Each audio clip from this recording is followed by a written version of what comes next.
Yeah, it's gonna be interesting. So I've been digging in my little journals because I do you guys journal?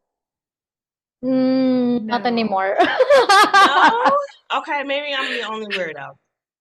So No. I still journal and I looked back at my journal from like a year ago to the day, and then like it wasn't all it was a little over 2 years because I wasn't consistent over 2 years ago. But I'm like, man, the progress I have made with myself, my mood, I'm like, man, I think I've definitely have like discovered so much about myself, just kind of removing a lot of people out of my life and just trying new things, taking myself out on dates, even trying new stuff with my business or just letting my team members just kind of just, yeah, do whatever. I don't really care.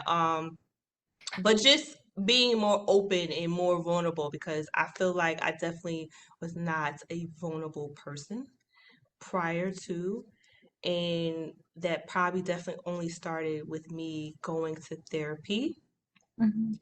The second round, I'll say that because I went the first round like over 10 years ago. But I feel like yeah, the vulnerability definitely kind of just helped me kind of unravel who I was and it allowed me to kind of just grow.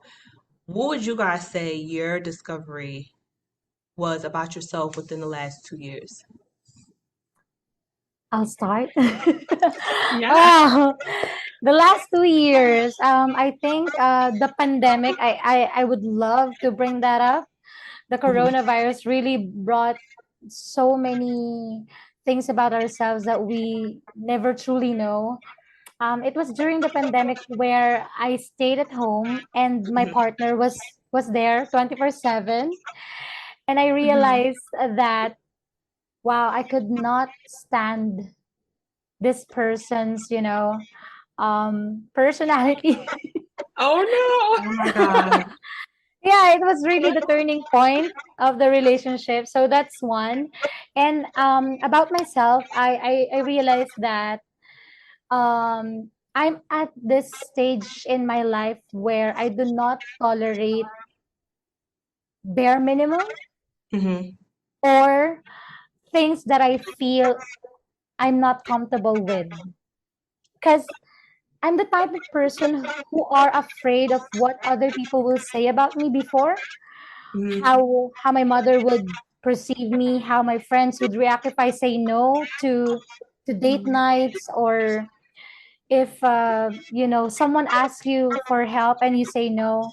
It's hard for me to say no to them, for ask for help, and I say no. So I discovered, oh, I can say no. I can put a stop at something. So it's really good. I Mhm. became like liberated with expressing myself. Hmm. Mm. What about you, Anne? I have to agree about the pandemic. Just, I think before the pandemic, there I didn't have to do a lot of internal work because there was always something to distract you.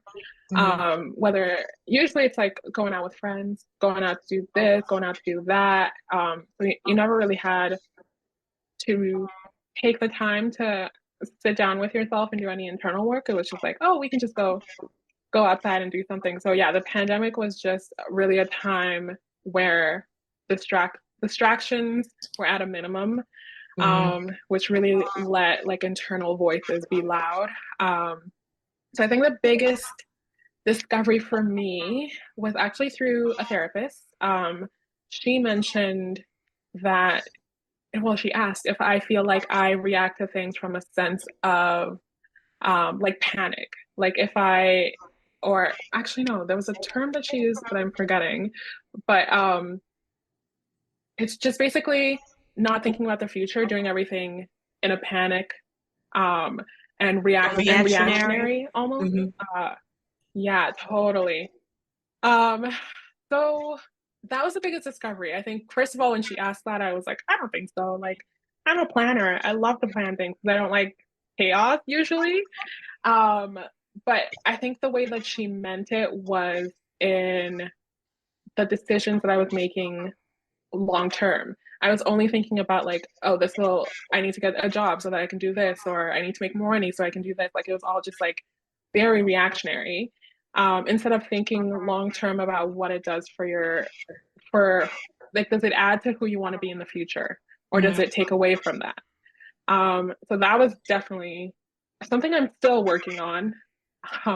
It's like a lot of unlearning had to take place to really fully see what she was speaking to. And it's still happening. The work is still happening. Yeah, it was definitely a lot of unlearning. I'm stubborn, so it took a while for me to kind of just unlearn and detach myself from past issues and kind of just open myself up.